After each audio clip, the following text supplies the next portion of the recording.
Para começar nosso momento de estudo, Pai, muito obrigado por mais esse dia de vida que o Senhor nos concede.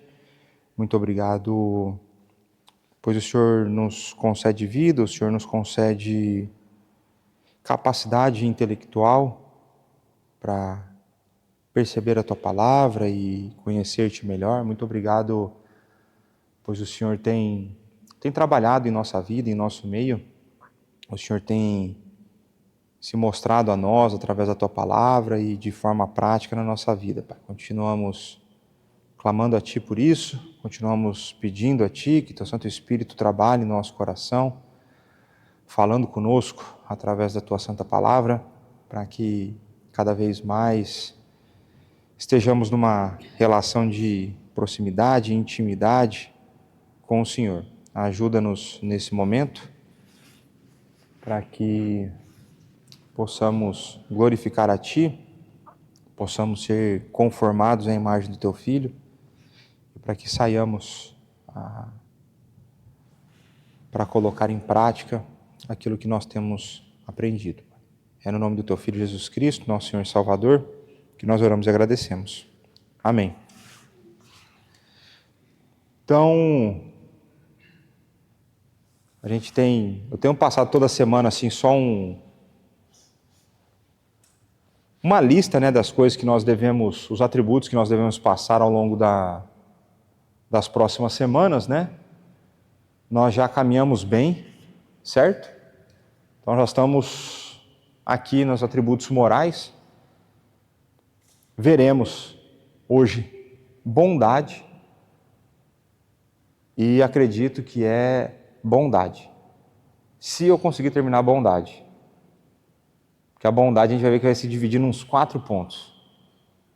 Então, quando você acha que não tem mais como arrumar para a cabeça, tá aí, né? Então tá. Então vamos fazer a revisão. Também tem sido prática fazer revisão. Tanto é que agora já tem alunos que ficam vendo o vídeo, ficam a ver o vídeo antes de começar a aula, certo? Isso é importante, isso é importante.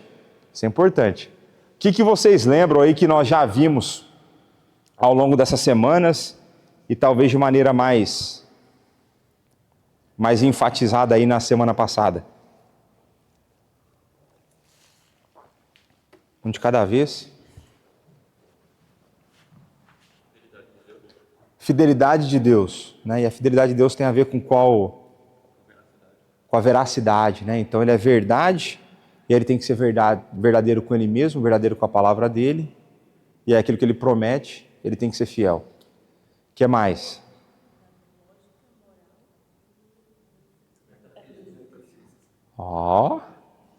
É isso aí. Então, Deus ele é verdadeiro no sentido metafísico, foi o primeiro que nós vimos, né? Então, isso é uma coisa importante, né? Tudo aquilo que é bom, Deus é o padrão que define aquilo. Então, ele é o padrão absoluto da verdade. E aí um dos contrastes, você lembra um dos contrastes que ele fazia para mostrar que Deus no sentido metafísico é verdade? Vocês lembram ou não? Não? Das passagens que mostravam os ídolos como sendo falsos.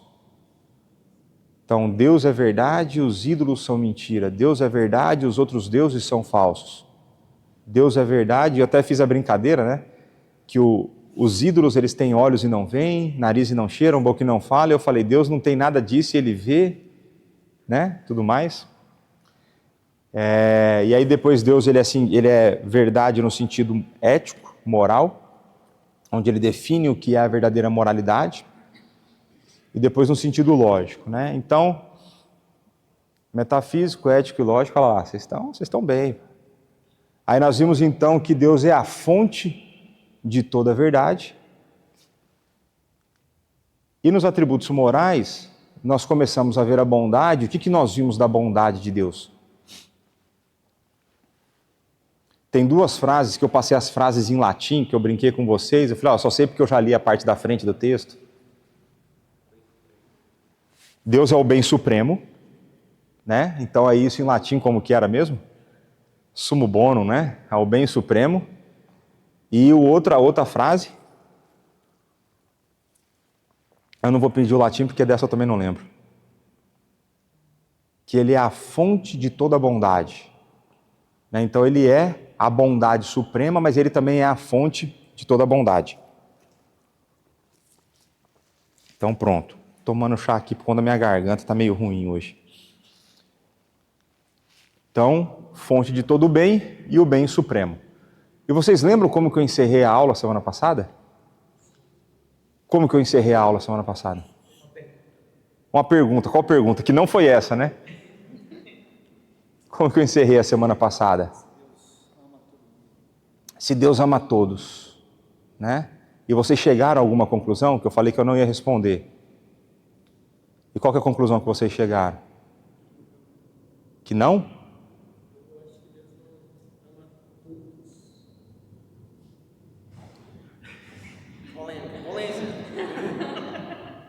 Não, acho que ama todos. Pode, essa é a ideia, essa é a ideia. Eu não acho que ele ama todos. O fato dele ter escolhido uns para santificar e outros na base de ira. Tá, Ele não ama todos. Ele tem um amor criacional de amar todas as criaturas. tá. E é isso. Tá certo disso? Posso perguntar? Se errar é convicção. Exato, exato. Isso é outra coisa importante. Oi? Ele ama todos como criatura, mas ama alguns como filho? Então aqui nós temos quase que uma releitura, né, do que foi dito de uma maneira bem resumida. Então ela vai falar que a defesa dela é que Deus ama todas as criaturas, mas Ele não ama todos como filho. Quem dá mais, quem dá menos.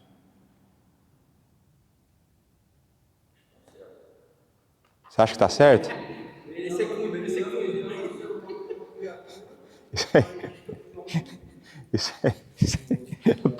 Eu tô rindo aqui porque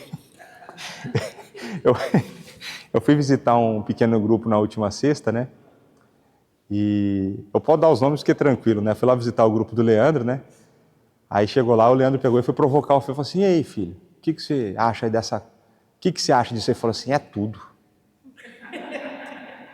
E tudo é uma resposta boa, porque de fato respondia tudo naquela lá, né? Eu falei: pronto. Aí o pessoal começou a falar assim: então, isso está dentro do tudo que ele falou, né? Então, concordo, né? Essa é uma boa, concordo. Então, eu não vou responder essa pergunta agora. Mas, pastor, tem aquela passagem na Bíblia que diz que Deus aborreceu a Esaú, mas amou a Jacó. E aí, como que a gente faz com isso? Que essa que é a pergunta, né? Como que a gente faz com isso aí? Então, a gente vai avançar um pouco na bondade e eu vou ver se até o final da aula eu consigo responder ou não essa pergunta. Mas provavelmente ele amou também Esaú, porque Esaú também foi... Será que provavelmente ele amou Esaú? Essa é uma boa pergunta. Mas assim, não da maneira como amou os filhos, aqueles que ele escolheu. Então, essa é a questão toda, né? Esse é o drama todo, né? E vamos ver se até o final da aula eu consigo responder ou não. Ou se eu só enrolo mais uma semana, enfim. A gente vai descobrir. Então, vamos voltar com o nosso amigo Berkoff. Ele vai começar a falar do atributo da bondade de Deus, na maneira como a bondade de Deus ela é direcionada para todas as criaturas. Ok? Então, olha só. Isto pode ser definido como a perfeição de Deus que o leva a lidar benévola e generosamente com todas as suas criaturas. Vocês estão tranquilos com isso? Então tá bom. É a afeição que o Criador sente por suas criaturas, dotadas de sensibilidade e conscientes como tais. O salmista a exalta com as bem conhecidas palavras: o Senhor é bom para todos, e as suas ternas misericórdias permeiam todas as suas obras. Em ti esperam os olhos de todos, e tu, a seu tempo, lhes dá alimento, abres a mão e satisfazes de benevolência a todo vivente. O que vocês extraem daqui desse primeiro slide? Então,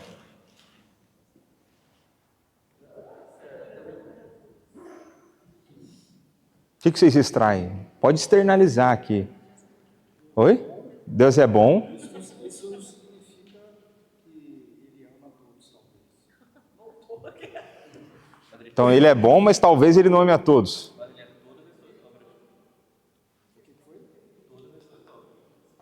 Todas as suas criaturas aqui, você fala ou não? Bom, o Senhor é bom para todos, né? Todas as suas obras, então tudo e todos. É tudo.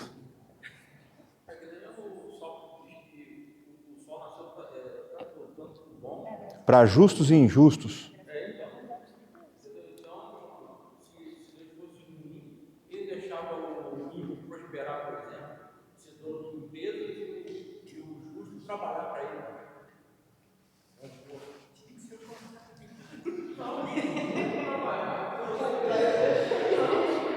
Mas você não acha, por exemplo, assim, vou fazer... Eu vou fazer uma provocação. Vou fazer uma provocação. Essa sua visão de bondade divina, e o como ela se manifesta no mundo real, ela não está muito capitalista e pouco espiritual? Não, estou fazendo uma pergunta, talvez só para provocar. Não, Isso, é que você falou do ruim, né? Se Deus fosse ruim, ele deixaria o ímpio abrir uma empresa. Fala de novo esse exemplo. Ele não daria inteligência, por exemplo, de criação para o ímpio, por exemplo. Uma pessoa que não está nem para ele. Ele daria o dom dos seus escolhidos, por exemplo. Inteligente. Então, não está muito capitalista, muito meritocrática essa visão? Quem é que está aí para Deus? Quem é que está aí para Deus? Aí ele já levanta uma outra bola. Quem está aí para Deus, né? Aí ele já voltou para Romanos 3.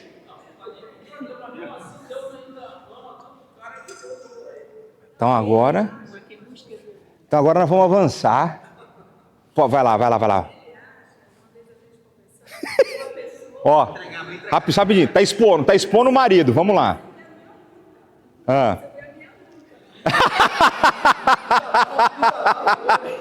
Aqui, depois sessão de aconselhamento ali. O Jacob te chamaram ali do lado, rapaz.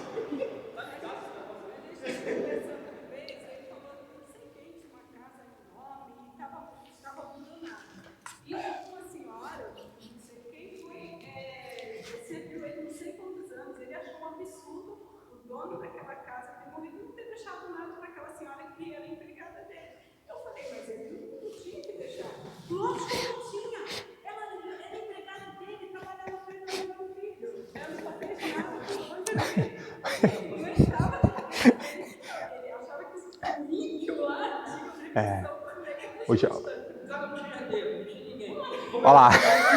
Não, vamos. Vamos. Daqui a pouco nós vamos ter que ler aqui acho que é o Salmo 73. Eu acho que é o Salmo 73 essa cena que você está pensando aí. Mas eu só queria fazer uma provocação, porque muitas vezes o padrão que a gente coloca para medir aquilo que Deus faz, normalmente é voltar dentro do sistema socioeconômico que a gente vive. Então, eu acredito que, por alguma razão, a gente pode acabar misturando um pouco as duas coisas, né? Mas vamos avançar aqui, ó. Então fala assim, ó, esse interesse benevolente de Deus revela-se no seu cuidado pelo bem-estar da criatura e é correspondente à natureza e às circunstâncias da criatura. Então, o que ele está a falar aqui? Que a benevolência de Deus é direcionada de uma forma, de acordo com a natureza da criatura. E a natureza, quais são as naturezas que a gente pode ver distintas aí? Você está lá comigo em Gênesis, certo? Então tem pelo menos os seres humanos e os animais. Então a maneira como a benevolência de Deus se manifesta para mim e para um animal é diferente, que é de acordo com a natureza. Parte disso vai ser a maneira como eu consigo perceber e como o animal percebe esse cuidado. E as circunstâncias da criatura. Então a gente vai ver que, humanamente falando, quando a gente olha para a pessoa de Deus, Deus responde às circunstâncias das nossas vidas. Então Deus tem as intervenções conforme as circunstâncias. Então olha só, varia naturalmente em grau de acordo com a capacidade dos objetos de recebê-lo. E embora não se restrinja aos crentes, somente eles manifestam uma apreciação adequada de suas bênçãos, desejam usá-las no serviço de seu Deus e assim desfrutá-las em uma medida mais rica e plena. Pergunta: você concorda com essa frase? Você concorda que a gente tem apreciação adequada das bênçãos que a gente recebe? Essa é uma primeira pergunta. Que ele começa a frase desse jeito. Ele vai falar assim, ó, não se restringe aos crentes, embora somente eles manifestam apreciação adequada. Conhecimento, que a gente diz que sim, que eles podem ter conhecimento de alguma coisa, mas a gente sabe a verdadeira fonte e origem que é isso. Mas o meu argumento aqui tá de que eu acredito que isso seja verdade, mas não seja verdade o tempo todo. Porque muitas das vezes na nossa vida, aquilo que Deus derrama como bênção, a gente enxerga como maldição. Tem coisa que acontece na nossa vida que é para o nosso bem, a gente acha que é para o nosso mal. Ou estou viajando aqui? Então, a gente tem que... E aí eu vou falar uma palavra aqui que vai ser importante para a resposta da pergunta provocativa. É importante a gente qualificar corretamente as coisas. Qualificação é importante. Então pronto. Então eu acredito que a gente tem a condição de apreciar as bênçãos que nós recebemos. Então assim, se tem alguém que tem condição, são os crentes. Esse é o ponto. Agora, veja como que a maneira como a bondade divina se manifesta na nossa vida, ela não é sem resultado, que é um pouco do que a gente estava a conversar agora. A bondade divina entra na nossa vida e ela vai implicar em resultados práticos. E qual que vai ser? E aí isso é uma régua de medida para você ver como está a sua vida com Deus. E aí como que você vai medir isso? Se você deseja usá-las no serviço de Deus. Então aquilo que Deus te dá, aquilo que você recebe, que é fruto da bondade dele, e o que na sua vida é resultado da bondade de Deus? Cristo, que é a resposta, que essa é igual tudo. Né? Essa é igual tudo. Teve um cara lá do mestrado lá, que ele falou assim, eu estou muito empolgado com o entusiasmo que os meus filhos têm para responder as perguntas com Jesus, mesmo quando as perguntas não têm nada a ver. Né? Que é sempre na EBD, você faz a pergunta que ela fala Jesus, né? Jesus é verdade. Mas o que na nossa vida é bondade de Deus? Nossa santificação, salvação, vida eterna, obediência, justificação. E se eu falasse tudo? Tudo na nossa vida é resultado da obediência divina. E aí isso vai passar, por exemplo, pelo facto de você ter saúde. Pelo facto de você ter uma moradia. Pelo facto de você ter uma renda, um ordenado. E aí o que o Berkoff está a falar? Que aqueles que apreciam adequadamente, não com moderação, que apreciam adequadamente, aprecie com moderação é propaganda de bebida alcoólica no Brasil. Então aprecie com moderação. Aqui é quem aprecia adequadamente, desejam usá-las no serviço de Deus. Então qual área da tua vida você não deveria usar no serviço de Deus? Nenhuma. Porque Deus te tem por inteiro. A bondade dele permeia toda a sua existência. E se ela permeia toda a sua existência, você é inteiro dele, e se você aprecia adequadamente tudo que ele faz por você, você se dá inteiro por ele. Aí você usa o seu intelecto, você usa a sua disposição, você usa a sua saúde, você usa as suas finanças, você usa a sua viatura. Você abre as portas da tua casa. Então é toda a sua existência. permeada pela bondade, e essa bondade movendo o seu coração a fazer tudo. E o que é maravilhoso no reino é que, em desejar fazer tudo, você desfruta de uma medida mais rica e plena. E aqui eu tenho um exemplo ruim. Vocês lembram que eu sou bom de exemplo ruim, certo? Quem que lembra da vaca que late aqui ainda? Vocês não lembram dessa? Não, já causou mais impressão em outros lugares. Fica para outro dia então, já que vocês não lembram, eu vou falar do bezerro que late qualquer dia. A Júlia ouviu hoje o bezerro que late. Mas a bondade divina manifesta na nossa vida, ele está a falar que se eu uso no serviço do reino, eu desfruto de uma medida mais rica e plena. Então eu dava esse exemplo por conta da minha esposa. Então a minha esposa, ela gosta de chocolate. E ela gosta tanto que às vezes ela come e nem me oferece, porque sumiu. Qual que é o problema do chocolate se ela dividir comigo?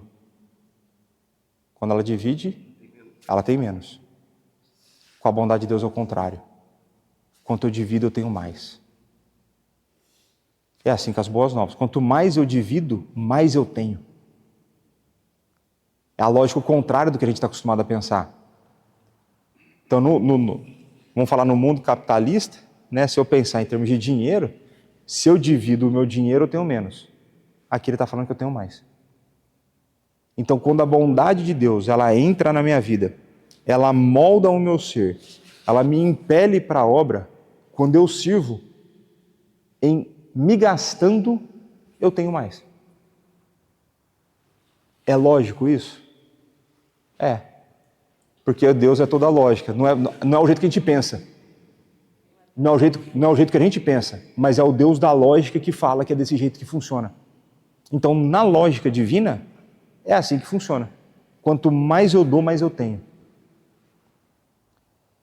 E isso não significa, por exemplo, que quanto mais dinheiro você der, mais dinheiro você vai receber.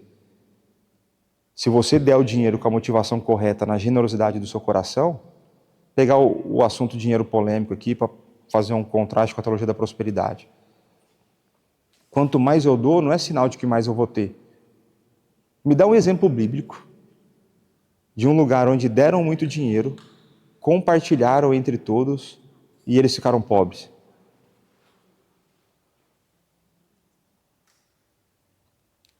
É a igreja primitiva de Atos. Porque depois, quando a gente vai para... Eu esqueci qual que é a carta de Paulo. Romanos. Vai ler Romanos 16, que foi o estudo do último PG. Que ele estava levando a oferta que as igrejas da Macedônia levantaram para a igreja em... Quem que era a igreja em Jerusalém? Tá lá o Barnabé, vendeu a casa de praia dele, deu lá, os caras estavam pobres. Estava precisando receber a oferta das igrejas pobres.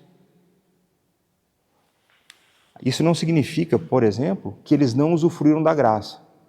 São duas coisas diferentes.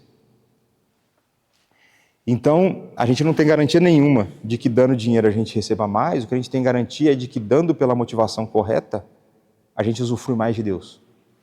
De que sendo generoso com os nossos irmãos, sendo generoso na igreja, sendo generoso com o próximo, isso é um sinal de que a bondade de Deus entrou na minha vida, me impulsionou a servi-lo e que eu usufruo mais. Inclusive porque o dinheiro já não manda mais em mim. Já não são os cêntimos que comandam a minha vida. Então isso é uma coisa para pensar. E isso em termos de tempo. Isso em termos de envolvimento nos ministérios da igreja. Em tudo isso você pode pensar. Uma pergunta importante a ser feita, né? Existe alguma coisa como fazer coisas demais na igreja? Essa é uma pergunta para você pensar.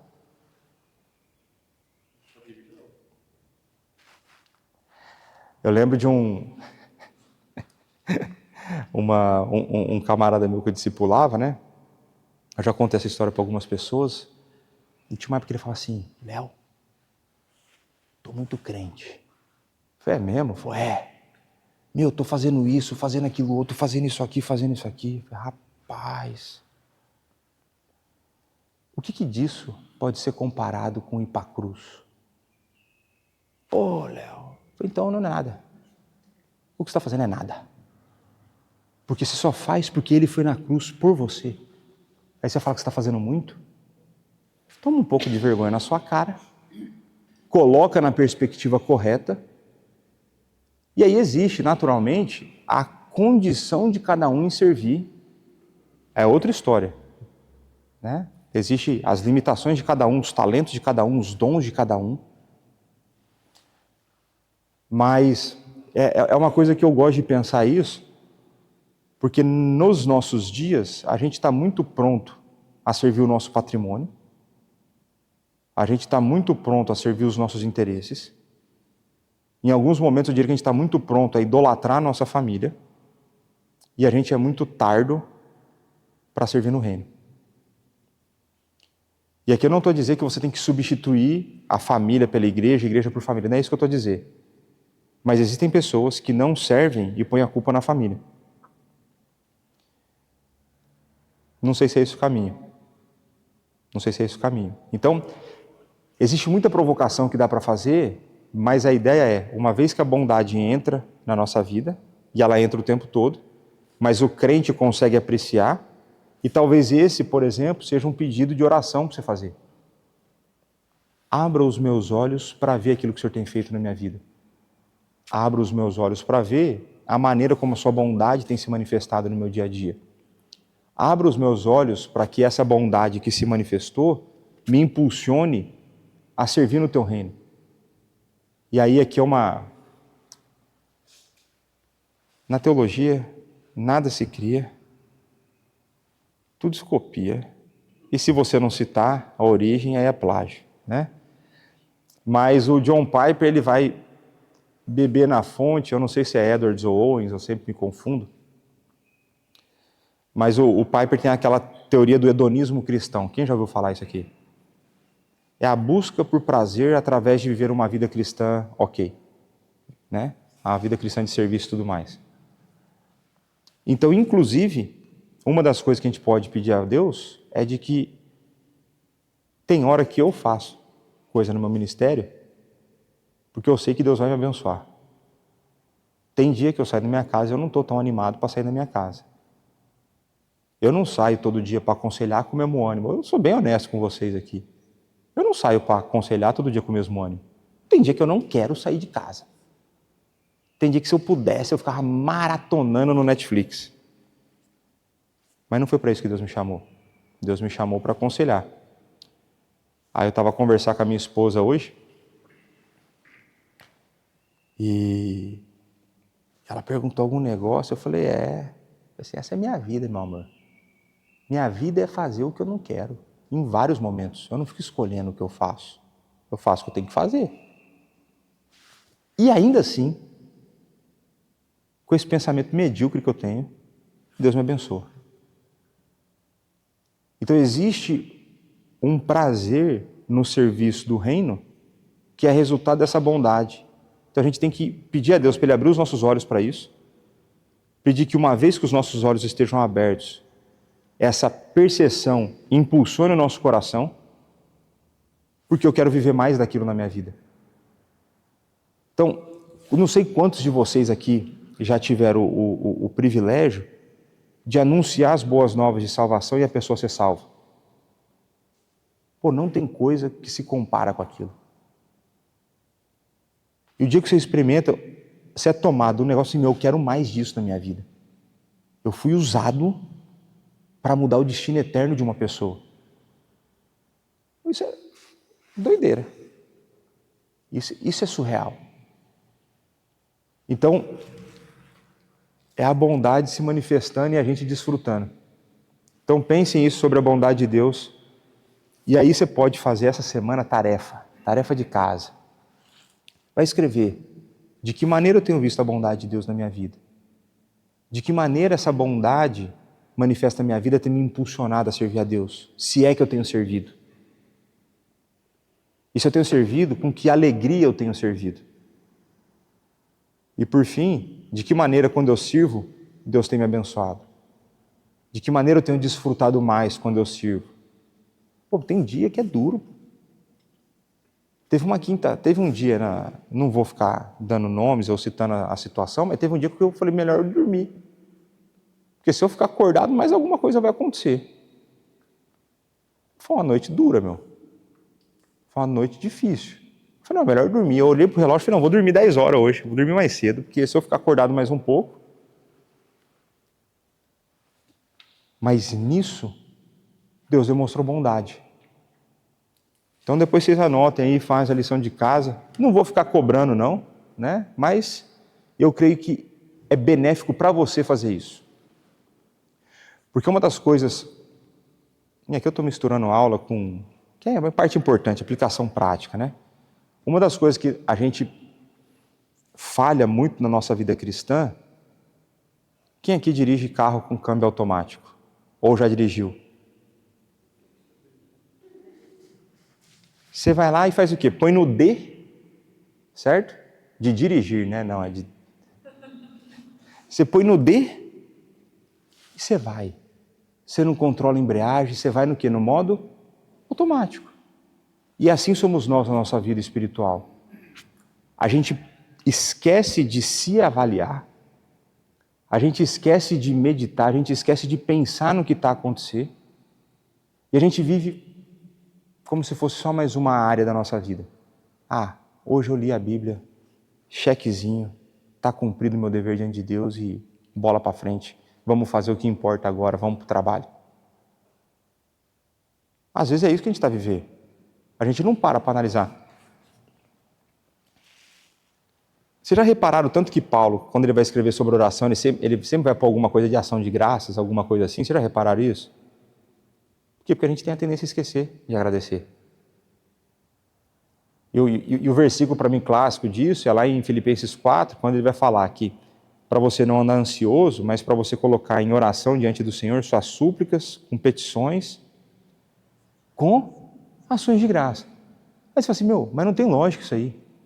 Porque eu estou falando com Deus do negócio que está me enchendo a paciência e está me tirando a paz. Eu vou agradecer pelo quê? É isso que você está errando na sua vida, você não está vendo nem as coisas que você tem para agradecer. Porque se você visse as coisas que você tem para agradecer, você ia repensar se você ia estar ansioso por aquilo que está acontecendo. Tem um monte de coisa nessa matemática aí. Então, essa atividade que eu passei para vocês, eu acho que ela vai ser útil e ela vai ajudar você a sair do modo automático, que eu acredito que tem risco da gente estar nele, né? Então, vamos lá. Pronto. A Bíblia refere-se a essa bondade de Deus em muitas passagens, como essas passagens aí. Vamos dar uma olhada nessas passagens. Então, Salmo 36:6. A tua justiça é como as montanhas de Deus, os teus juízos como um abismo profundo. Tu, Senhor, preserva homens e os animais. O nome disso? Bondade. É Ele que preserva, é Ele que dá vida, é Ele que sustenta a vida. Se você for pensar, as passagens que são usadas para esfregar na nossa cara, que a nossa ansiedade não faz sentido, quais são? Lembra uma aí pelo menos.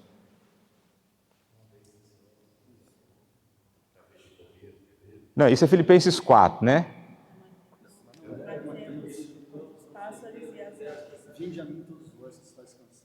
Mateus 6. Então, eu vou pegar essa passagem que a Luádia citou aqui, Mateus 6. Ele vai falar assim, olha as aves nos céus e os lírios nos campos. Não planta, não faz nada. Os pássaros estão comendo. E as plantas estão bem vestidas. É sério que você está preocupado? Não valem vocês mais do que esses dois? Então é Deus quem dá, é Deus quem preserva a vida. Aí vai falar lá que Ele preserva os pássaros, nada morre se Ele não mexer, se Ele conta os fios dos nossos cabelos, imagina as outras coisas, né? Então pronto. Salmo 104, 21. Os leõezinhos rugem pela presa. O que está escrito ali? Depois? Mas peraí, ele está a caçar ou ele está a buscar em Deus o sustento? É a mesma coisa. É a esfera divina e a esfera humana. Se Deus não te der saúde, você consegue buscar o teu sustento? Se Deus não te der a capacidade cognitiva, você consegue buscar o seu sustento? Se Deus não te livrar dos acidentes, você consegue buscar o seu sustento? Não consegue. Então você tem que rugir e Deus que vai te sustentar. Essa é uma conversa que eu tinha com a Dani já faz muito tempo. E eu falava para ela assim, você acha que tem gente mais capacitada do que você para fazer o que você faz? Ela falou, tem. Então por que você que tem um emprego? É porque Deus quis que você tivesse um emprego. Vai achando que você... É porque Deus quis. Deus te mantém nesse emprego, Deus te dá capacidade para esse emprego. Vocês teriam possibilidades de pastores melhores para atacar na Pedras Vivas? A resposta que vocês iam dar agora, certa, seria não. Estou brincando. Sim, muitas. Sim, muitas. Mas não foi isso que Deus quis. Deus eliminou vários. Cuidado para mexer com o ungido do Senhor, Deus elimina. Mas essa ideia de que existem outras pessoas, mas não são elas que Deus quer que estejam lá. Então, esse verso é importante. Mateus 5:45, é esse texto aqui, ó. Para que vos torneis filhos do vosso Pai Celeste, porque Ele faz nascer o seu sol sobre maus e bons, e vir chuva sobre justos e injustos. A gente vai ler esse texto de novo com o verso 44 depois. Você trouxe a sua NAA, não? A gente, na hora que for ler o 44 e o 45, a gente deixa com a NAA aberta que a gente vai usá-la. Porque esse daqui, ó, essa tradução muda. E essa tradução faz todo sentido mudar. Porque se você ler aqui, parece que você vai se tornar filho por conta do que você fez no verso anterior. Vai ser interessante a gente ler depois. Olha lá, Mateus 6:26. Observai as aves dos céus, não semeiam, não colhem, nem ajuntam em celeiros. Contudo, vosso Pai Celeste as sustenta. Porventura, não valei vós muito mais, não é só mais, é muito mais do que as aves? Então, o sustento, ele sustenta os dois. Ele sustenta até o insignificante, ou menos significante, até o mais significante. Que é aquela ordem, vocês lembram da lógica do maior para o menor, do mais difícil para o mais fácil? Se ele sustenta o insignificante, ele não vai sustentar aquilo que importa mais? Se ele já fez o mais difícil, ele não vai fazer o mais fácil? Esse tipo de argumento que está aqui no Mateus 6. Lucas 6:35. Essa é para você, hein? Amai, porém, os vossos inimigos. Fazei o bem e emprestai, sem esperar nenhuma paga. Você empresta para o seu amigo e você quer paga, imagina para o inimigo, né? Olha lá. Será grande o vosso galardão. E sereis o quê? Filhos do Altíssimo. Pois Ele é benigno até para com os ingratos e maus.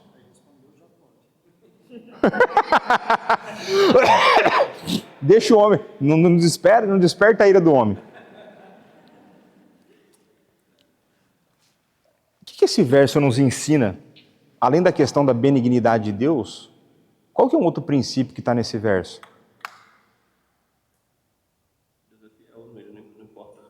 Tá, além disso, pensa em nós. Graça comum e sobre nós.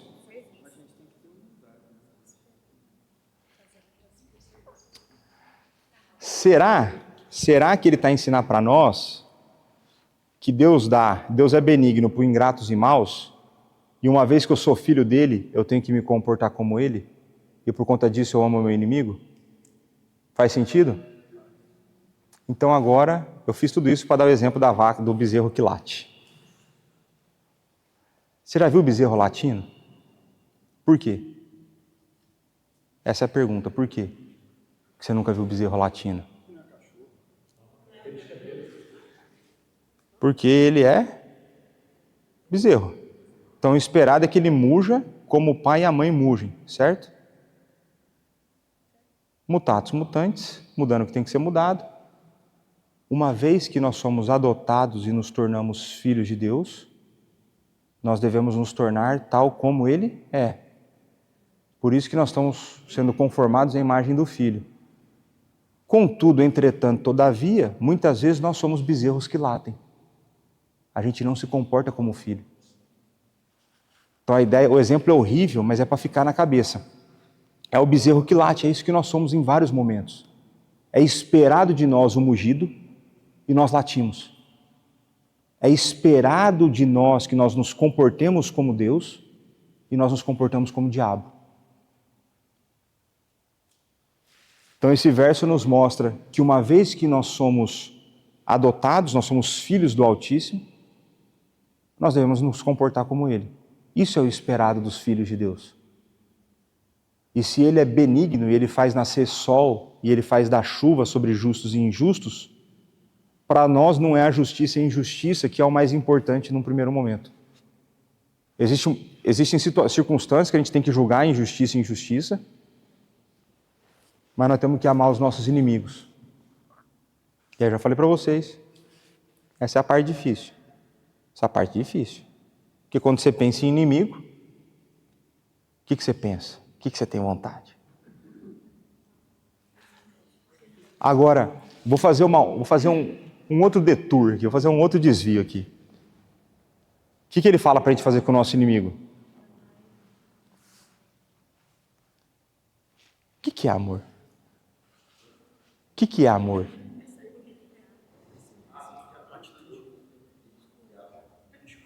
É uma atitude? Uma decisão?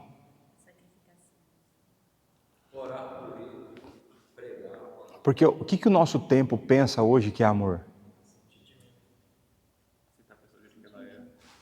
Esse é um exemplo. Aceitar a pessoa do jeito que ela é. Um sentimento, uma emoção.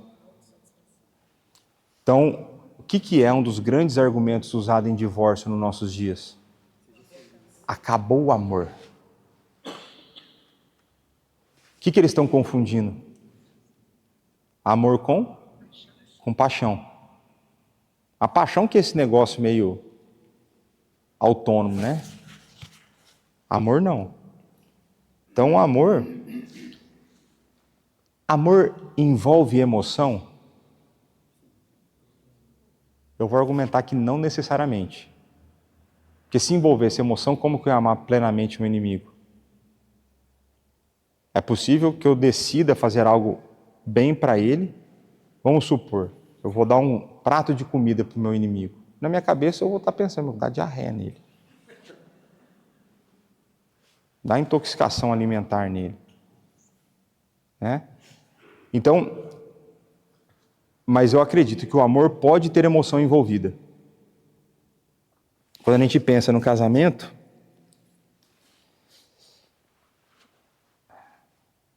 você acorda todo dia do mesmo ânimo assim com a pessoa que você casou.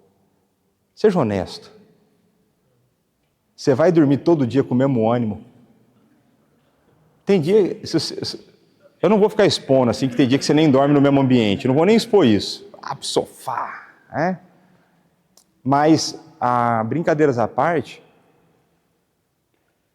o amor, ele tem que ser sempre crescente, sendo que essa paixão vai oscilar. Então vai ter dia que você está com...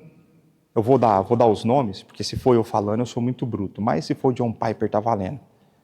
Então tinha uma roda de discussão, e esse vídeo está na internet. Tim Keller, John Piper e o chato do Carson. O cara é crente, mas ele é chato, né? Estavam os três falando sobre o casamento. Aí o John Piper, veja como as pessoas, conforme elas ficam famosas, dependendo do estereótipo que foi colado, o rótulo que foi colado nelas, elas ganham cartão branco para falar o que quiser e está tudo certo. Então o John Piper falou assim, eu nunca quis divorciar da minha esposa. Nunca cogitei essa ideia. Mas matar, várias vezes.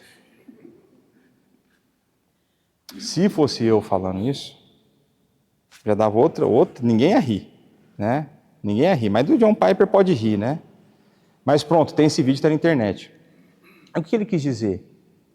Existe essas oscilações, mas existe ao mesmo tempo uma decisão de amar a pessoa e não abandoná-la apesar dos seus sentimentos. Por quê? Porque o sentimento não tem autoridade sobre nós. Sentimento não pode mandar na gente, porque sentimento ele é volátil. E pode ser que você sinta um dia que você é outra coisa que você não é. Então, importante a gente pensar nisso, né? Então, o amor, só para definir aí, eu acho que pelo menos 3 ou 4 características, né? Então, o amor é uma decisão que pode envolver sentimentos. O amor, ele é altruísta, ele coloca o outro em primeiro lugar. E o amor, ele é sacrificial. Se um dia você quiser entender o que é amor, olha para o que Cristo fez. Então ele é o padrão do amor verdadeiro, não é o que a sociedade fala. E no que ele faz, ele nos põe em primeiro lugar, ele se dá em nosso lugar. Ele vem obedecer. Então tem uma decisão em que ele chega e fala assim, se possível, passa de mim o cálice. Então pense sobre isso. Atos 14, 17. Contudo, não se deixou ficar sem testemunho de si mesmo, fazendo o bem, dando-vos do céu chuvas e estações frutíferas, enchendo o vosso coração de fartura e de alegria. Né? Então tudo isso a gente consegue ver como boas dádivas a demonstração da bondade de Deus. Né? Já falamos várias aplicações práticas. Né? Eu já pus a pergunta aqui, mas já a gente vai falando no meio. Vamos avançar aqui. Agora sobre o amor de Deus. Será que a gente vai responder a pergunta? Então vamos lá. Quando a bondade de Deus é exercida em relação às suas criaturas racionais, assume o caráter superior do amor. O que ele fez aqui? Uma diferenciação entre bondade e amor. Isso é qualificação, está qualificando as coisas. E este amor pode ser novamente distinguido de acordo com os objetos sobre os quais se centra. Agora ele falou, então, quem que ele falou que é alvo do amor? Criaturas racionais. Ainda assim, ele pode ser novamente distinguido entre os objetos entre os quais se centra. Então, o que ele está a dizer aqui para nós? Oi?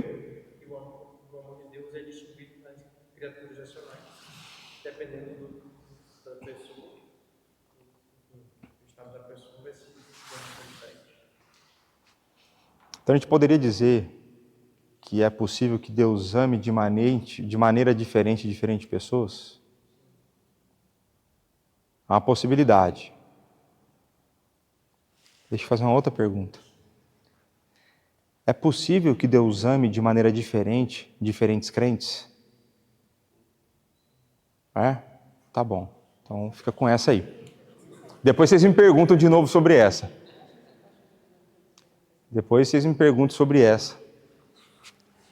Mas olha lá. Em distinção da bondade de Deus em geral, pode ser definido como aquela perfeição de Deus pela qual ele é eternamente movido ao quê? Autocomunicação. Então Deus se comunica em direção da criatura. Isso é demonstração de amor. Como que Deus se autocomunica contigo?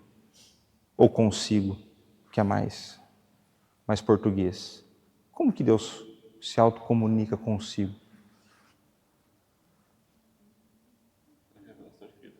Revelação escrita. E a revelação escrita só vai comunicar consigo por conta do quê? Porque o Espírito transformou e habita em você. Então Deus pôs o Espírito, Ele comunicou o Espírito lá para você, mandou o Espírito para você. Mas tem mais coisa que Deus faz por você. Deus, por exemplo, se autocomunica em si através dos dons, por exemplo. Então vamos lá. Como Deus é absolutamente bom em si mesmo, o seu amor não pode encontrar satisfação completa em nenhum objeto que não atinja a perfeição absoluta. Então, resumindo, se você parar aqui, ele não vai conseguir encontrar satisfação em você. Porque qual que é a chance de você atingir a perfeição absoluta? Tá. Então ele ama as suas criaturas racionais por si mesmo. Ou, para expressar de outra forma, ama-se nelas, as suas virtudes nelas, a sua obra nelas e os seus dons nelas. Então, pelo fato de Deus ser perfeito e perfeito em tudo que ele faz, parte da perfeição dele faz com que ele ame você porque ele age em você. Mas mais do que isso, eu diria que ele te ama, e aí ele te ama de maneira plena, por conta de uma doutrina que eu sempre falo, que a gente fala pouco dela, e que ela tem um nome meio estranho. Qual que é? União mística com Cristo. Porque nós estamos unidos a Cristo. Então eu falei domingo de que quando Deus olha para nós, ele vê o quê? Oi? Eu falei da lente, lembra da lente do sangue? Que corrige não a visão de quem vê, mas o objeto que é deturpado? É a correção inversa. Então, uma vez que ele me vê em Cristo, ele me vê perfeito e por isso ele me ama perfeitamente. Aí eu vou fazer a pergunta: pode Deus amar diferentemente diferentes crentes? Não, porque ele nos ama em Cristo. Então, isso é uma coisa libertadora. Aqui, a teologia da libertação, aqui, ó. Ela é libertadora porque não importa o que você faça, Deus não vai te amar menos. E não importa o que você faça, Deus não vai te amar mais. Se você está em Cristo, não é performance. A performance já foi resolvida. Isso não quer dizer que você não tem que fazer, é outra história. Mas isso vai servir para os momentos de desespero ou pelos momentos de busca de perfeição, de que, nesse sentido, não é isso. Não é barganha, não é balcão de negócios. Já está tudo pago, já está tudo conquistado, já está concluído. Nesse sentido está concluído. Então ele nos ama de maneira perfeita e de maneira plena, porque nós estamos unidos àquele que é perfeito. Nós estamos unidos àquele que é pleno. Nós estamos unidos àquele que é santo. E aí por isso, no dia que você peca, você pode ter tranquilidade de entrar na presença dele, porque ele te ama, ele mandou o Filho, e por conta do Filho, está tudo resolvido. E quando você tiver com as suas paranoias, como eu tenho, de querer buscar a perfeição em fazer algumas coisas, e me matar para fazer isso, não vai mudar nada, porque ele não vai me amar mais por conta disso. Então, pensem nisso. Então vamos lá. Vamos continuar no amor de Deus. Então ele nem sequer retira completamente o seu amor do pecador no seu atual estado pecaminoso. Embora o pecado deste último seja uma abominação para ele, pois reconhece até no pecador ser portador de sua imagem. Então parte do amor que Deus derrama sobre todos está no fato de todos terem a imagem de Deus nele. Porque todos foram criados à imagem de Deus. Então Calvino tem uma frase bonita que mexeu muito comigo, que ele vai dizer que qualquer que seja a pessoa, né, acho que no caso ele fala de algum mendigo, só pelo fato de ele ser portador da imagem, ele é digno da minha ajuda. Porque eu, na minha mente, do jeito que eu penso, se o cara não faz nada, se ele não está atrás de fazer nada, se ele não quer mudar de vida, ele não é digno da minha ajuda. Se ele só quer mais aquele dinheiro para tomar mais uma cachaça, ele não é digno da minha ajuda. Calvino fala assim, não. Ele tem a imagem de Deus, portador da imagem de Deus, e por conta disso ele é digno da sua ajuda. Por isso que a gente muitas vezes pensa nos termos errados. Então vamos lá, vamos avançar aqui. Ao mesmo tempo, ele ama os crentes com amor. O que está escrito ali? O que ele acabou de fazer? Qualificou o amor, ele distinguiu os tipos de amor.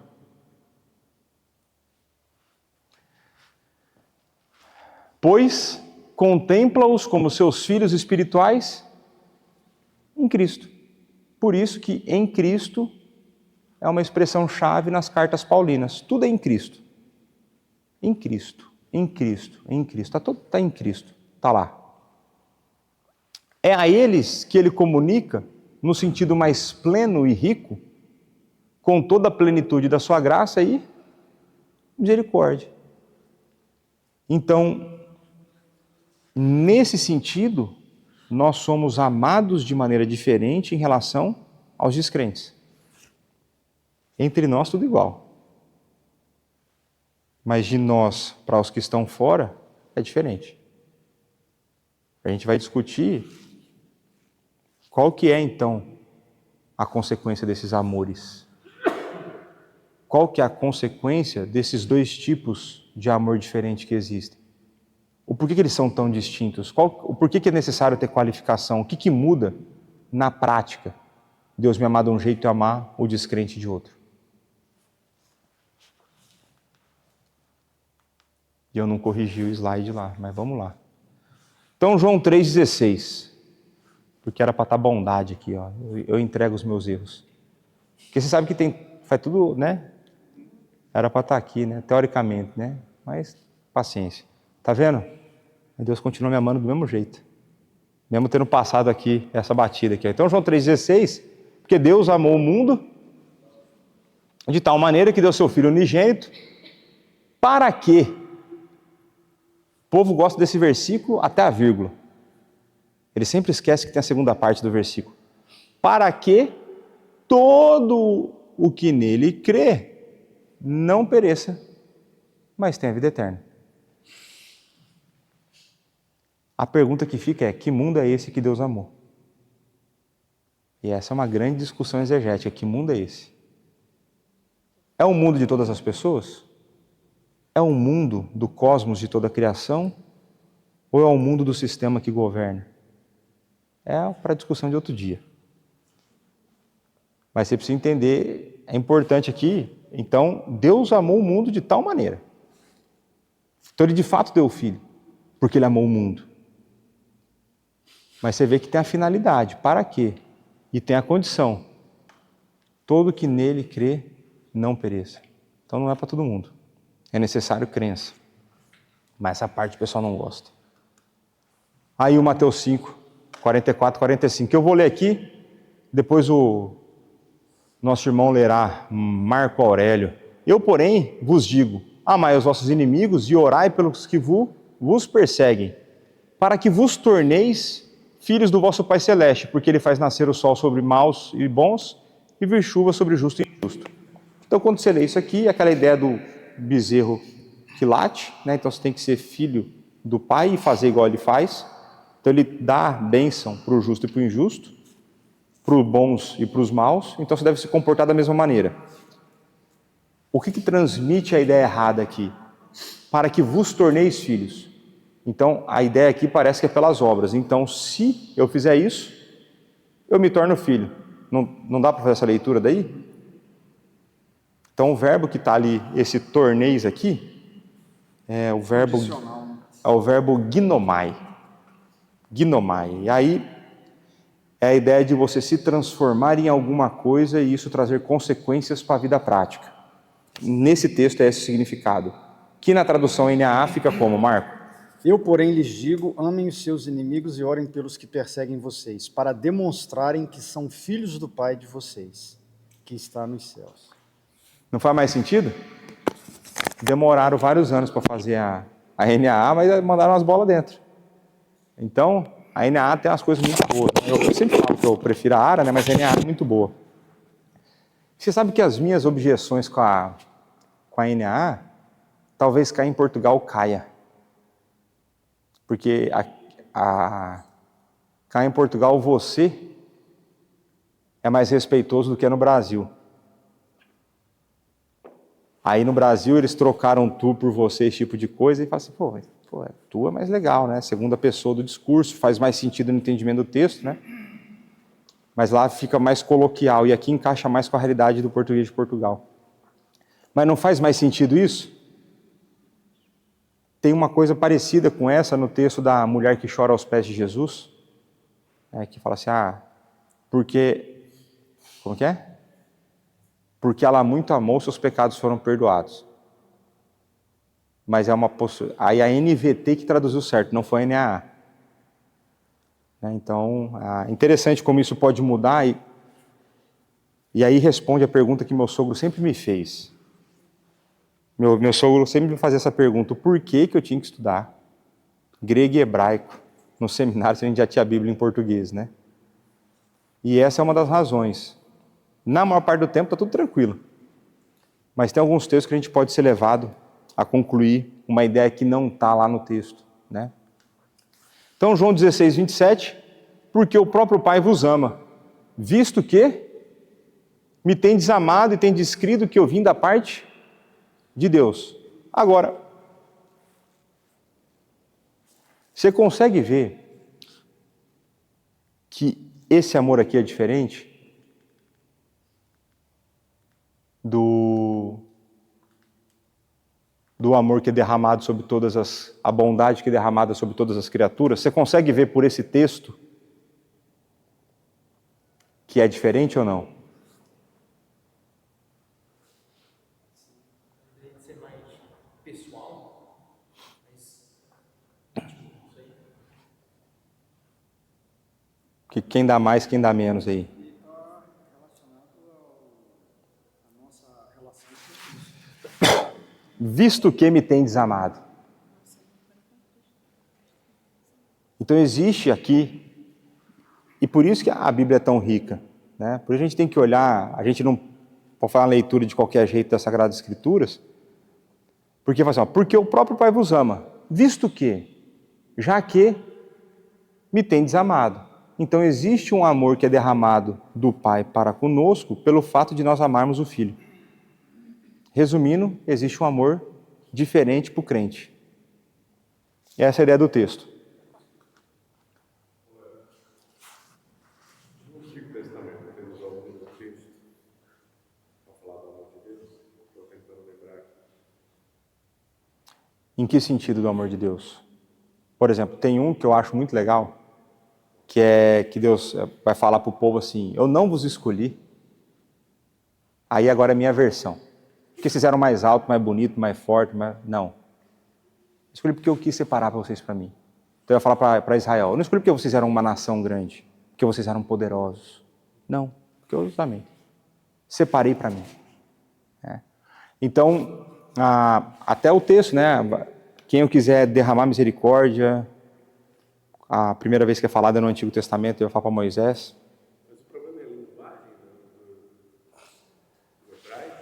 O quê? Tem a mesma palavra? Não tem a mesma palavra no sentido de que são duas línguas diferentes, mas tem a palavra para amor, existe. Existe, não existe, existe. O que a gente vai ver e aí o Carson escreveu um livreto só sobre isso, só analisando o Novo Testamento, se eu não me engano. Não, acho que tudo. Só definindo os tipos de amor de Deus. Que é essa ideia de qualificação de amor. Então vai ter passagens em que Deus fala de amor, mas a defesa aqui do Berkoff, né, é que o amor de Deus é uma manifestação da sua bondade em cima das criaturas racionais. Então ele não ama, no certo sentido, não racional. Ele derrama bondade sobre os animais, mas não o amor dele, porque o animal não possui a imagem de Deus. Então existe uma distinção gigante entre seres humanos e animais. E aí, esse amor de Deus, ele vai ser expresso, e a gente vai ter outras palavras, porque daí são uma questão de ênfase, misericórdia, graça, tudo isso vai acontecendo. Mas a palavra amor existe, e eu estou tentando lembrar, acho que é avad, que é amar. Avad, Eved é servo.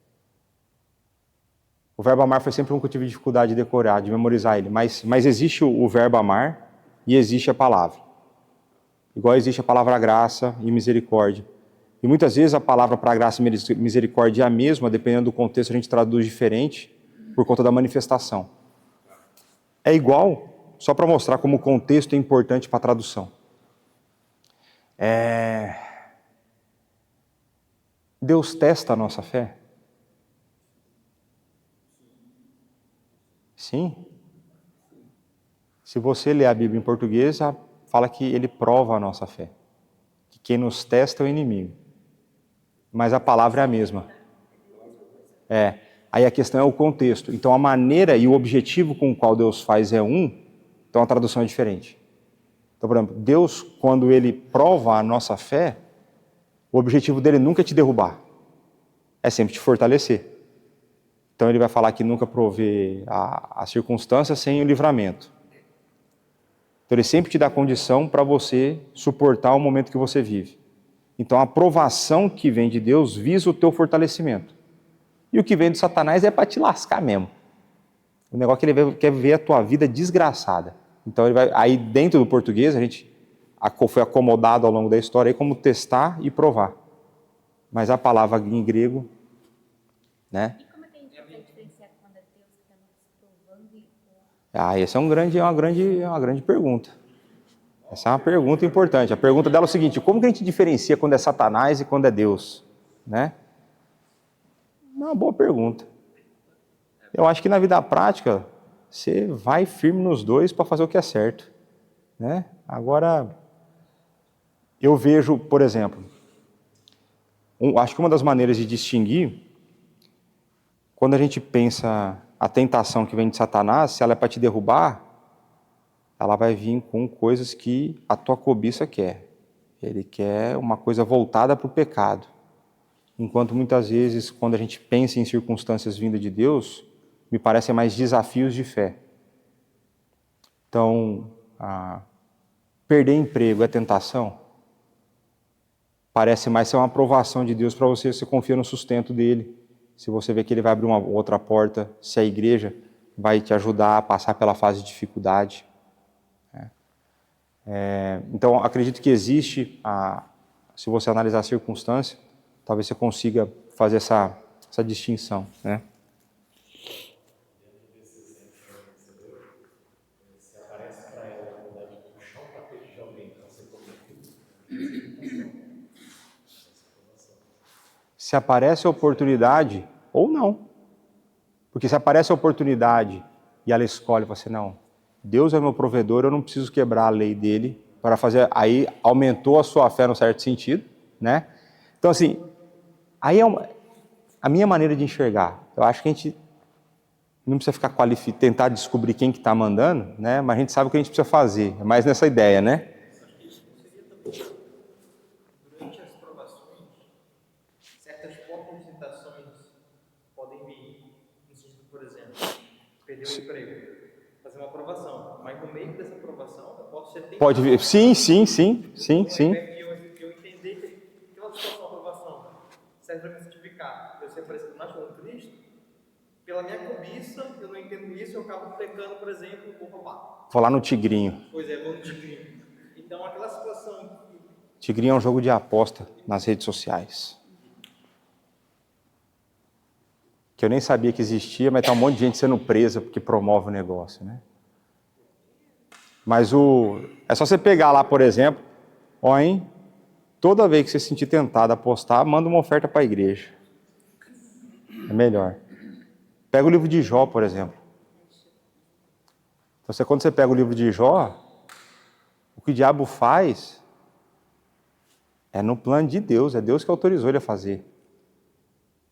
Então ele tinha que fazer o que era certo e evitar a tentação, né? Tô lendo Jó lá, rapaz, tem uns amigos, vocês foram meus amigos, igual os amigos de Jó era, vou dar um jeito de executar vocês, hein, meu. Vamos lá, Romanos 5:8, vai falar, mas Deus prova o seu próprio amor para conosco pelo fato de ter Cristo morrido por nós, sendo nós ainda. Então, existe umas coisas que é meio que propagado no meio reformado de maneira incorreta, que Deus só nos ama depois que a gente arrepende. Acabou com João, 1 João. Quando você olha esse texto aqui, é quando nós ainda éramos pecadores. Esse texto é muito legal. Romanos de 5, de 6 a 11, é bem legal. Preguei aqui já, inclusive. Aqui não, é lá em Matozinhos. 1 João 3,1. Vede que grande amor nos tem concedido o Pai, a ponto de sermos chamados filhos de Deus. E de fato somos filhos de Deus. Por essa razão, o mundo não nos conhece porquanto não o conheceu a Ele mesmo. Então existe uma relação do amor de Deus com o conhecimento acerca dele, sobre ele. E aí que mentira que a gente consegue quebrar com esse versículo, né? Que todo mundo é filho de Deus. Lá no Brasil é muito comum. Cá em Portugal é? Sim. É? Não, porque eu sou filho de Deus. Não é, não. Sei. Né? Não é, né? Então aí você fala assim, você já leu 1 João 3, 1? Vai falar que não, né? Então existem aqueles que não conhecem e por isso não são filhos. Aí a pergunta de volta, Deus ama todas as pessoas? Aí como diria Heber Júnior, sim e não. Sim e não. Então quando a gente pensa no amor de Deus, é importante a gente qualificar esse amor. Então existe um amor de Deus que é derramado sobre todas as criaturas, que é a ideia do ele manda sol, manda chuva, derrama graça comum, a pessoa tem capacidade cognitiva, ela consegue usufruir de bênçãos cá na terra, né? Do jeito que o Jacob gosta, então o ímpio prosperando, grande casa, piscina, tal.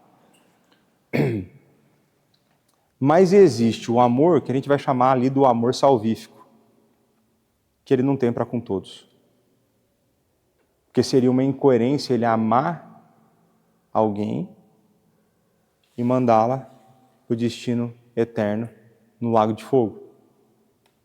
Por isso que a qualificação é importante. Então existe o que ele ama como criatura, mas como filho não é todo mundo. Então existe um sentido que Deus ama todo mundo e existe um sentido que ele só ama o crente. Então Deus ama todas as pessoas? Sim e não.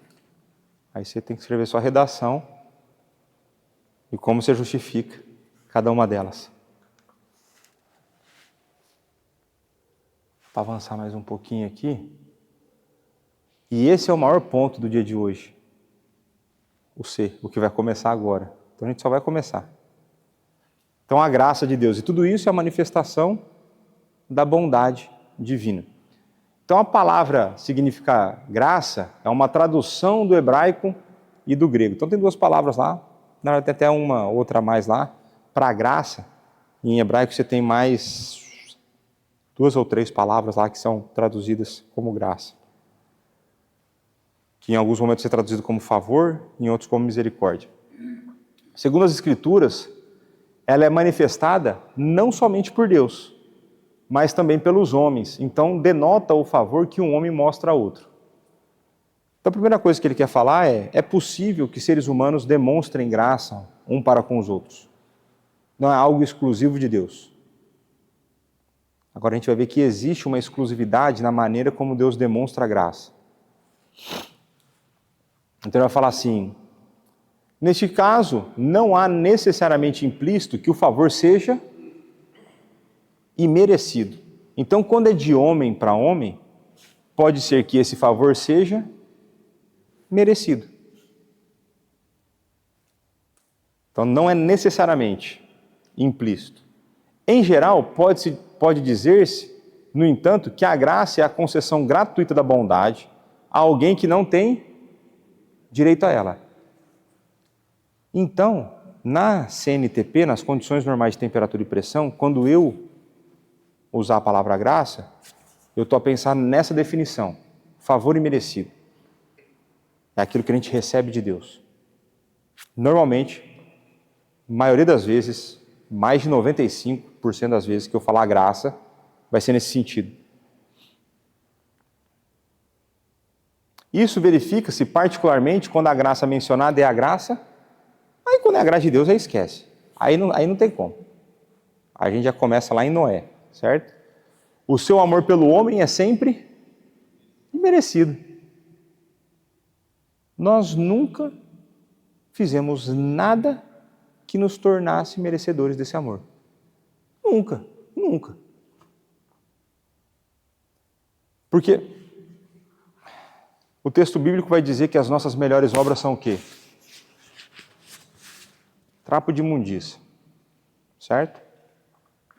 Todo mundo sabe que é trapo de imundícia? Então tá bom. Sempre livre, né? É isso que são as nossas obras. Agora a pergunta que fica é, por que então que as nossas obras são aceitas por Deus?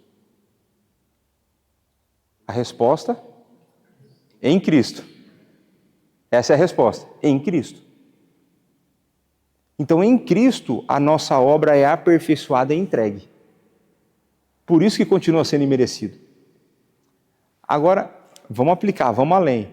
Filipenses 2:13. O que fala lá, Filipenses 2:13? É Ele quem efetua em vós, tanto querer quanto realizar. Não sei como que existe espaço para pastor arrogante.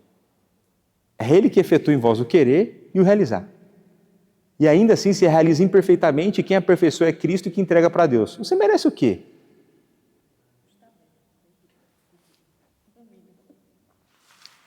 Então, já falei para vocês, quanto mais a gente serve, mais devedores da graça nós somos.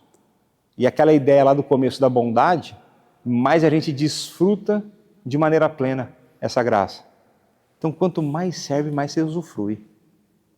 E eu compartilhei com o conselho outro dia um texto, já faz um tempo já que eu fiz essa devocional, que quem põe o coração do homem para ter prazer no servir é Deus.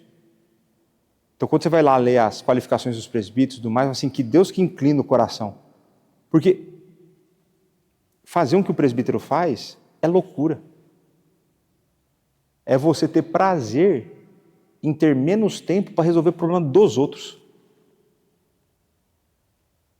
Não é loucura isso? Mas Deus põe no coração prazer em fazer isso. Porque você é masoquista? Não, porque você vê a graça agir em você e no próximo. Você se vê a fazer coisas que você é incapaz. Um dia a pessoa chega e fala assim, pastor, o conselho que você me deu foi uma benção. Eu falei, mas não é possível. Aí você vê, você é o Espírito mesmo. Como eu fiz alguma coisa útil. É o Espírito. Então, é usufruir, né? Então, é sempre imerecido. Então, a Bíblia usa geralmente a palavra para denotar bondade imerecida ou amor de Deus para com aqueles que perderam e estão, por natureza, sob uma sentença de condenação. Então, Deus derrama a graça sobre eles. Então, a graça de Deus é a fonte de todas as bênçãos espirituais concedidas aos pecadores. Então, nós somos abençoados, e aí o texto bíblico fala com toda sorte de bênção espiritual. É todo tipo. Então, isso é resultado da graça. Assim, lemos sobre isso em Efésios, esse monte de texto. Embora a Bíblia fale frequentemente da graça de Deus como graça salvadora, também funciona num sentido mais amplo, como em Isaías e Jeremias. A gente vai ler esses textos, talvez na semana que vem. A graça de Deus é da maior importância prática para os homens pecadores. Foi pela graça que lhes foi o aberto caminho da redenção. Então, a salvação só é possível porque a graça atuou. E aqui eu quero que vocês vão... E quando eu ler o texto, assim, o que você consegue identificar desses pontos aqui? Então, aqui ele está falando, todas as bênçãos espirituais vêm da graça. Quando a gente for ler esse texto, você vai assim, aqui é que a bênção espiritual vem da graça, aqui é que a redenção vem da graça. Né? Porque daí aí se mostra que o texto prova é bom, se você conseguir identificar isso lendo o texto. Né? E não só abre o caminho para a redenção, mas a mensagem da redenção foi divulgada ao mundo. Pela graça, os pecadores recebem o dom de Deus em Jesus Cristo. Em Jesus Cristo. Pela graça, são justificados, são enriquecidos com bênçãos espirituais e finalmente herdam a salvação. Pai. Não, é que ele fala ali que Pai. a graça é de maior importância prática para os pecadores. Ou seja, todo. Sim. O que ele quer dizer com isso? Será que ele está separando pessoas convertidas e não convertidas? Vamos pensar assim. Tentando fazer uma conexão aqui com a passagem do não vim para os sãos, eu vim para os doentes. Okay. Então a palavra não deveria ser pecadores, seriam Pecadores. não crentes.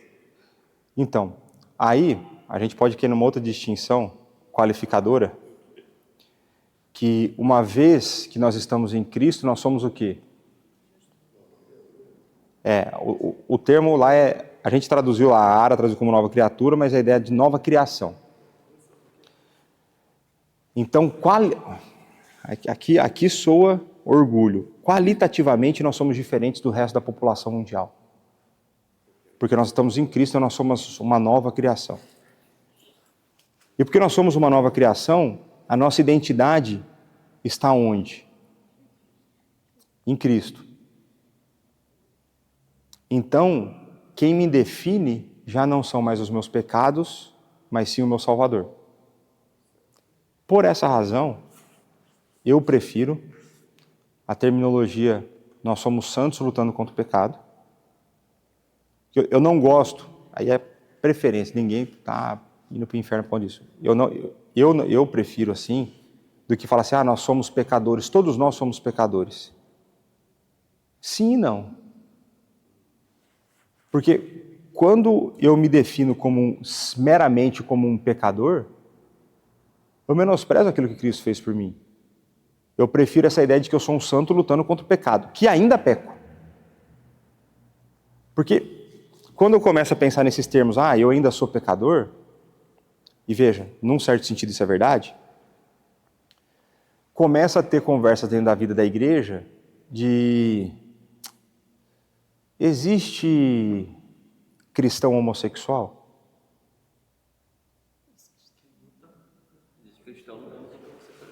Existe cristão. O pecado não define quem o cristão é. O cristão é definido por quem Cristo é. Então ele luta contra um pecado. Assim como eu luto contra os meus pecados. Então eu prefiro essa terminologia. Então quando a gente... Eu me esforço, em alguns momentos eu vou usar o normal. Todos nós somos pecadores. Em algum momento eu vou falar desse jeito. Mas eu prefiro essa ideia de que nós somos santos lutando contra o pecado. Porque então a minha identidade está em Cristo e eu sou cristão. E aí nesse sentido, quando a gente pensa em que a graça, ela é, vamos dizer assim, mais... Como que ele coloca o termo? Só para terminar o raciocínio. Que ela vai ser de maior importância prática, pensa para o cara que não está em Cristo e se a graça o alcança, ela é de maior importância prática no sentido de que ela muda o destino eterno dele. Mas é isso é exatamente era o comentário que me veio. No livro que eu li, eu não lembro exatamente qual era, que falava que o Evangelho ele só é uma boa nova se for em momento certo. Não. Porque ele é péssima notícia para quem já morreu, mas ele é uma excelente notícia para quem está vivo com a oportunidade de aceitar Jesus. Tá. Então, assim, Tá. essa é a justificativa que o livro colocou. Tá. E eu acho que dá uma visão interessante. E é por isso que eu queria ver se essa frase ela estaria mais próxima dessa outra ou de Eu viria com os olhos... Eu acho meio problemática essa frase que você trouxe, porque não existe possibilidade de que algo que Cristo fez seja em algum momento ruim. nem que a pessoa esteja morta. Aí o problema está na pessoa, não está na mensagem. Porque ele rejeita... Não, mas o jeito que comunica é importante. Então, por exemplo, quais são as más novas? As más novas é que a pessoa está condenada. Então você entrega as más novas, você está condenado. Agora, quais são as boas novas? Existe um Salvador. O problema é de como ela vai responder. O problema nunca está na mensagem. A mensagem é sempre boa. A mensagem é de salvação. Eu tô anunciando o Messias, né? Então, existe... Não. Veja, só para eu concluir meu raciocínio nesse ponto, de que o Isaac me enche a paciência com isso, que é a maneira como a gente comunica as coisas importa. Então, em alguns momentos, eu não vou dar o nome da pessoa, mas só para mostrar o meu ponto. Então, um cientista cristão, que ele vai falar assim, a fé cristã é baseada em evidências. Eu acho que ele quer dizer outra coisa e que ele comunicou mal. O que eu acho que ele quer dizer é que as evidências corroboram para aquilo que a Bíblia fala. Porque a minha fé é fundamentada na Sagrada Escritura, eu não preciso de evidência nenhuma. Porque o que testifica no meu coração é o Espírito. Então eu parto do pressuposto de que ele é crente, e pelo fato dele ser crente, ele não consegue perceber o problema semântico da frase que ele falou. Ou, como é comum, quando você está da aula ou pregar, você é pego em algum momento de emoção e você fala alguma coisa que não é exatamente como você queria dizer. Então hoje eu estava ouvindo uma pregação do Augusto, né? E que toda hora ele trocava Noé por Moisés. E aí ele parou e falou assim, gente, é o seguinte, deixa eu só fazer uma observação para vocês entenderem o que está acontecendo. Eu acho que eu estou pagando uma brincadeira que eu fazia com meus filhos quando eles eram crianças. Porque quando meus filhos eram crianças, eu falava assim, quantos animais foram para a Arca de Moisés? As crianças, 7? Foram não, nenhum, porque a Arca era de Noé, não era de Moisés. Então acho que Deus está aqui me castigando pela brincadeira que eu fazia com ele. Ele faz uma piadinha lá, né? Falei assim, então a hora que eu falar errado, vocês vão entender pelo contexto, você corrige no seu coração. Igual uma vez eu falei aqui, lá em Matozinhos, que eu falei 7 dias, eu falei 7 semanas. Ou 6 semanas de criação. Quando eu fui falar do tamanho da arca, eu falei o comprimento e era a largura, e eu falei metro quadrado ao invés de ser metro. Acontece, né? E às vezes eu ouço o povo me corrigindo, às vezes não. Fui falar que era o Rui que estava de plantão de oração, mas era o Marco, né?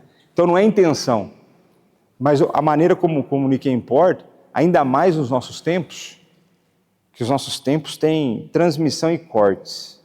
O cara faz um recorte teu, é ferro, entendeu? Aí coloca lá, olha lá o que ele crê, né? E por aí vai. Mas a Load ia falar alguma coisa. Não vai mais? Então é o seguinte, vamos terminar com oração, que já deu o horário, e na semana que vem a gente volta na graça, e é isso. Está explicado? Então Deus ama todos? Sim e não, né? Todos e não, né? Todos e não. Então pronto. Ô Lucas, vou fazer uma oração aqui para encerrar. Você está sempre respondendo a cidade e tudo mais, tem que fazer uma oração aqui. Peraí, deixa eu pôr aqui para o pessoal de casa reclama que não ouve a oração. Okay. Senhor Deus e Pai, entramos na Tua presença aqui, gratos por poder aprender mais de Ti, que o Senhor possa estar usando esse conhecimento que estamos adquirindo de forma prática, para que possamos Te amar cada vez mais e assim sermos conformados à imagem do Teu Filho. Também nos dá um bom momento de comunhão aqui e nos leve em paz para nossas casas. Em nome de Jesus, amém.